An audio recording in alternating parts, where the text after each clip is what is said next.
नमस्कार। आकाशवाणी जयपुर अजमेर से प्रस्तुत हैं प्रादेशिक समाचार।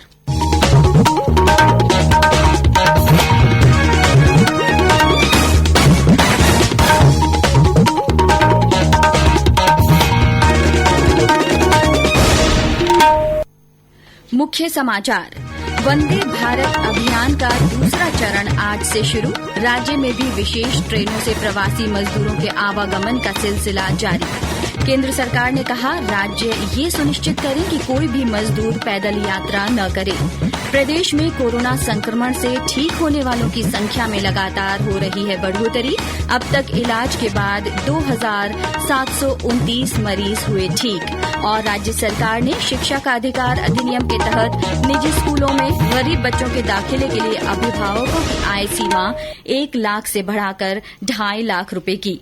समाचारों के साथ मैं माधुरी वशिष्ठ। और अब समाचार विस्तार से। कोरोना संक्रमण के कारण विदेशों में फंसे प्रवासी भारतीयों को लाने के लिए वंदे भारत अभियान का दूसरा चरण आज से शुरू हो रहा है। 22 मई तक चलने वाले इस चरण में खाड़ी देशों से कम 39 उड़ानों से भारतीय नागरिकों को स्वदेश लाया जाना है, जिनमें से 8 उड़ानें संयुक्त अरब अमीरात से निर्धारित हैं। इससे पहले इस अभियान के पहले चरण के दौरान विदेशों से देश के विभिन्न राज्यों के हवाई अड्डों पर लगभग 150 प्रवासी राजस्थान आ चुके हैं। इनमें से 87 लोगों को दिल्ली सरकार के सहयोग से वहां के होटलों में क्वारंटीन किया गया है। दिल्ली एयरपोर्ट पर आने वाले प्रवासियों की मेडिकल स्क्रीनिंग के लिए डॉक्टरों की एक टीम राउंड द क्लॉक काम कर रही है। प्रदेश में विभिन्न स्थानों पर स्पेशल ट्रेन से प्रवासियों के पहुंचने का सिलसिला जारी है। आज 2 श्रमिक स्पेशल ट्रेनें करीब 2,500 से ज्यादा प्रवासियों को लेकर बीकानेर पहुंचेंगी। इनमें से एक ट्रेन तेलंगाना से और दूसरी ट्रेन मुंबई से यहां पहुंचेगी। इन ट्रेनों में बीकानेर के लगभग 1300 यात्री सवार हैं। जिला कलेक्टर कुमार पाल गौतम ने बताया कि यात्रियों की स्क्रीनिंग और क्वारंटीन के सभी प्रबंध कर लिए गए हैं। उधर करौली जिले के हिंडौन सिटी में भी आज रात स्पेशल ट्रेन से बड़ी संख्या में श्रमिक पहुंचेंगे। इससे पहले कल बेंगलुरु से 1,500 प्रवासियों को लेकर एक ट्रेन उदयपुर पहुंची। ट्रेन के पहुंचते ही जिला प्रशासन की ओर से सभी प्रवासियों की विधिवत रूप से स्क्रीनिंग करवाई गई। इसके बाद 11 बसों के माध्यम से प्रवासी श्रमिकों को पाली, सिरोही, जोधपुर, भीलवाड़ा, राजसमंद, बीकानेर के लिए रवाना किया गया। एक अन्य श्रमिक स्पेशल ट्रेन मुंबई से सीकर पहुंची, जहां करीब 400 प्रवासियों को स्क्रीनिंग के बाद बसों से उनके घर भेजा गया। केंद्र सरकार ने राज्यों से ये सुनिश्चित करने को कहा है कि कोई भी प्रवासी श्रमिक पैदल घर वापसी न करे। केंद्रीय गृह सचिव अजय भल्ला ने राज्यों के मुख्य सचिवों को लिखे पत्र में कहा कि केंद्र सरकार ने श्रमिकों के लिए 100 से ज्यादा श्रमिक स्पेशल ट्रेनें चलाई हैं और राज्यों की मांग के अनुसार इनकी संख्या में बढ़ोतरी की जा सकती है। उन्होंने कहा कि ये राज्यों की सरकारों की जिम्मेदारी है कि वे श्रमिकों को पैदल पलायन करने से रोकें और उन्हें स्पेशल ट्रेनों और बसों से ही अपने गृह राज्य जाने को समझाएं। मुख्यमंत्री अशोक गहलोत ने अधिकारियों को निर्देश दिए हैं कि क्वारंटीन सेंटरों में रह रहे प्रवासियों और श्रमिकों को किसी बात की तकलीफ न हो, इसके इंतजाम किए जाएं। मुख्यमंत्री कल अपने निवास पर क्वारंटीन सेंटरों की व्यवस्था को लेकर एक उच्च स्तरीय बैठक ले रहे थे। श्री गहलोत ने निर्देश दिए कि हॉटस्पॉट और कर्फ्यूग्रस्त क्षेत्र को छोड़कर प्रदेश में एक जिले से दूसरे जिले में जाने वाले व्यक्तियों को 14 दिन के लिए क्वारंटीन नहीं किया जाए। मुख्यमंत्री ने इस बात पर संतोष व्यक्त किया कि लोगों में कोरोना संक्रमण को लेकर जागरूकता आ रही है और लोग मास्क लगाने को अपनी दिनचर्या का हिस्सा बना रहे हैं। राज्य बाल संरक्षण आयोग ने सभी जिला कलेक्टरों को निर्देश दिए हैं कि दूसरे राज्यों में जा रहे प्रवासी मजदूर परिवारों के बच्चों को उनके घर पहुंचने में किसी तरह की परेशानी न हो। इन बच्चों को सुरक्षा और भोजन की व्यवस्था की जाए। बाल संरक्षण आयोग की अध्यक्ष संगीता बेनीवाल ने बताया कि बच्चों को किसी भी प्रकार की समस्या होने पर चाइल्ड हेल्पलाइन नंबर 1098 या आयोग के दूरभाष नंबर पर संपर्क किया जा सकता है। ये समाचार आकाशवाणी जयपुर अजमेर से प्रसारित किए जा रहे हैं। प्रादेशिक समाचार बुलेटिन आप हमारे ट्विटर हैंडल @AIR News_Jaipur पर भी फॉलो कर सकते हैं। प्रदेश में कोरोना संक्रमण से ठीक होने वाले लोगों की तादाद लगातार बढ़ रही है। अब तक इलाज के बाद 2,729 मरीज ठीक हो गए हैं, जिनमें से 2,421 मरीजों को अस्पताल से छुट्टी मिल गई है। प्रदेश में अब तक 125 लोगों की इलाज के दौरान मौत हो चुकी है।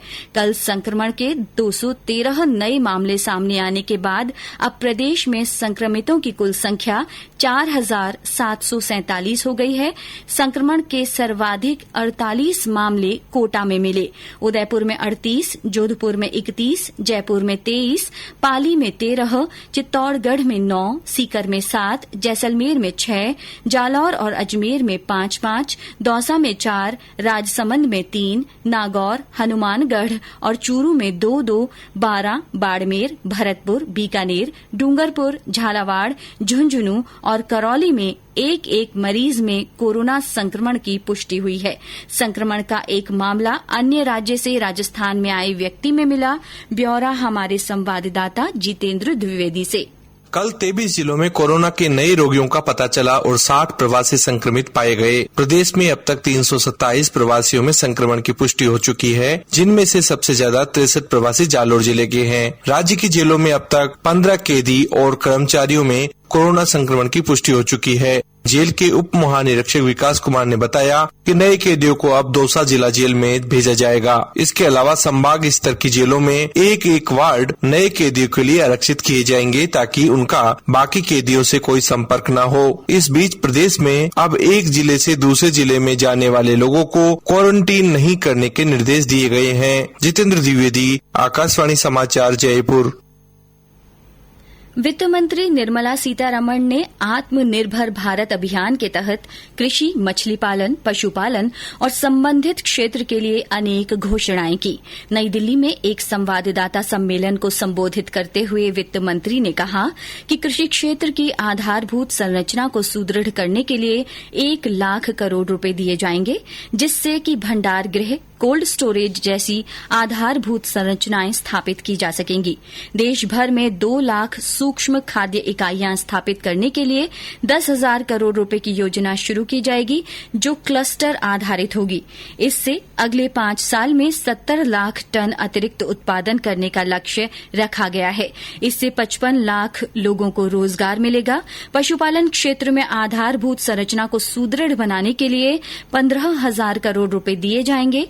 जड़ी बूटी तथा औषधीय पौधों की खेती पर 4,000 करोड़ रुपए खर्च होंगे। देश भर में 10 लाख हेक्टेयर जमीन पर औषधीय फसलों की खेती की जाएगी। मधुमक्खी पालन के लिए 500 करोड़ रुपए व्यय होंगे, जिससे 2 लाख मधुमक्खी पालकों को लाभ मिलेगा। किसानों को फल और सब्जियों का एक उचित दाम दिलवाने और समय पर बाजारों तक पहुंचाने के लिए टॉप टू टोटल योजना के अंतर्गत 500 करोड़ रुपए का प्रावधान किया गया है। इसमें परिवहन तथा भंडारण पर 50-50% की सब्सिडी दी जाएगी। किसानों के लिए की गई इन घोषणाओं का प्रदेश में भी स्वागत किया गया। सिरोही के किसान दलपत सिंह ने वित्त मंत्री द्वारा किसानों को दी गई राहत पर खुशी जताई।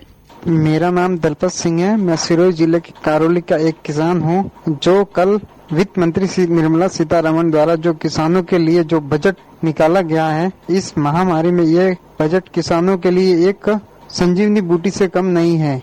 किसानों के लिए जो एक मधुमक्खी पालन का के लिए 500 करोड़ रुपए का जो अलग से बजट निकाला गया है, ये किसानों को कहीं न कहीं अधिक लाभ पहुंचाएगा। उन्हें इस मधुमक्खी पालन समेत अन्य कृषि क्षेत्र में लाभदायक साबित होगा। राज्य सरकार ने शिक्षा का अधिकार अधिनियम RTE के तहत निजी विद्यालयों में गरीब बच्चों के प्रवेश के लिए अभिभावकों की वार्षिक आय सीमा 1 लाख से बढ़ाकर 2.5 लाख रुपए कर दी है। और अंत में मुख्य समाचार एक बार फिर। वंदे भारत अभियान का दूसरा चरण आज से शुरू हो रहा है। राज्य में भी ट्रेनों से प्रवासी मजदूरों के आवागमन का सिलसिला जारी है। केंद्र सरकार ने कहा है कि राज्य ये सुनिश्चित करें कि कोई भी मजदूर पैदल यात्रा न करे। प्रदेश में कोरोना संक्रमण से ठीक होने वाले लोगों की संख्या में लगातार बढ़ोतरी हो रही है। अब तक इलाज के बाद 2,729 मरीज ठीक हो चुके हैं। और राज्य सरकार ने शिक्षा का अधिकार अधिनियम के तहत निजी स्कूलों में गरीब बच्चों के दाखिले के लिए अभिभावकों की आय की सीमा बढ़ाकर 2.5 लाख रुपए कर दी है। इसी के साथ प्रादेशिक समाचार बुलेटिन समाप्त हुआ। नमस्कार।